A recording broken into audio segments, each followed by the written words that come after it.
the heart of Europe, amid whispers of Freemasonry and mystic revival, an order arose that claimed to hold the keys to the new Aeon. They called it the Ordo Templi Orientis, the Order of the Temple of the East.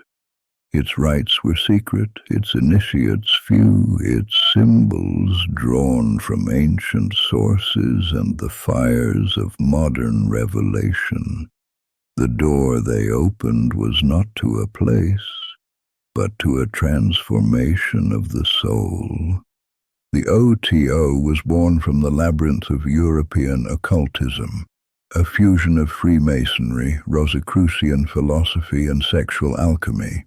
Its founders, Karl Kellner and Theodor Reuss, sought to unite all the secret fraternities under a single roof of universal initiation. But what began as a dream of synthesis soon became a temple of dangerous knowledge. In 1910, a poet, mountaineer, and magician named Aleister Crowley crossed the threshold of the O.T.O. He would reshape it into something entirely new. Crowley declared himself Baphomet 11th degree, rewriting the rituals and infusing the order with his revelation, the law of Thelema. Do what thou wilt shall be the whole of the law, he proclaimed. Love is the law, love under will. Crowley claimed the old gods had withdrawn and a new current of consciousness, the Aeon of Horus, had begun. The O.T.O. became the vessel of that current, a school for the awakening of the divine will within man. Its rituals taught not obedience but sovereignty, every man and woman, a star, bound not by creed but by the gravity of their own purpose. Behind the O.T.O.'s degrees lay the mystery of life itself, the alchemy of union. To outsiders this became its scandal, to initiates its sacrament. The hidden key was sexual magic, not indulgence but transformation. The creative force consecrated became the ladder by which consciousness might ascend toward the divine. Like the Rosicrucians before them, the O.T.O. saw itself as an invisible college. The temple existed wherever the initiate stood in awareness.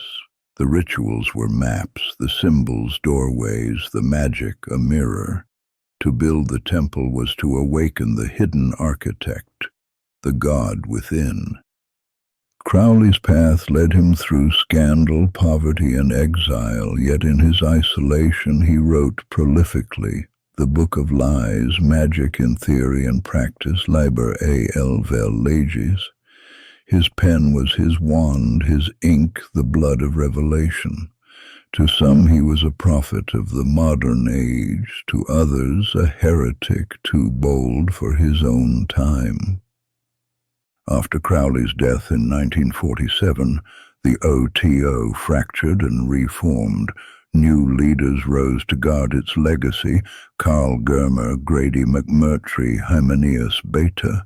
Through decades of silence and rebirth, the order endured. Its core teachings, the sovereignty of will and the sanctity of love, survived the world's forgetting. The O.T.O. today lives quietly, in temples, in study circles, in the minds of seekers. Its rituals mirror inner processes, initiation as psychological transformation, magic as conscious creation. Thelema's message persists, that the divine speaks not from heavens above, but from the depths of one's own being. The O.T.O. remains a paradox, both a myth and a movement, both secret and revealed. Crowley's great experiment was not merely a religion, but an alchemical theater of the soul. For those who seek truth, the command still echoes through the centuries: do what thou wilt shall be the whole of the law. For in the doing, the divine reveals itself. You've been watching the Esoteric Unveiled. exploring hidden orders, forgotten truths, and forbidden knowledge. Like and subscribe.